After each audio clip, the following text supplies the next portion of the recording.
Hello guys, I'm back. So today is Saturday. It's February 8 here in Canada.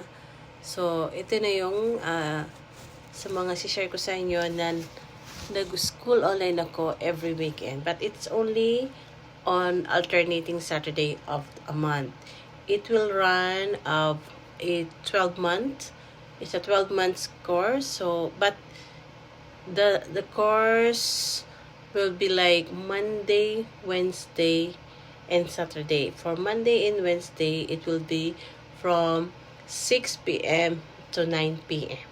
And Saturday is 9 a.m. to 2 p.m. So, yun yung schedule ko. Kaya medyo hindi ako nakakapag shoot ng mga cooking recipe o cooking reels ko sa FB.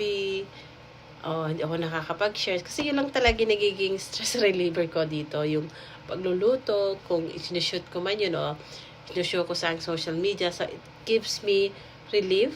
Kasi dito talaga sa Canada, wala kang ibang kasama, kundi yung asawa ko lang, yung mga worker ko, yung sa trabaho. Pero aside from that, wala ka na ibang pwedeng makausap. So, talaga nagiging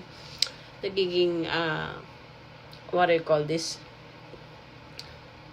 go to ko for like sharing of this stuff, yung kwento-kwentuhan dito na sa social media. Kaya dito ako nakikipagkwento ko sa somehow yung ibang friends ko, they reach out to me, they message me, nangungumusta sila.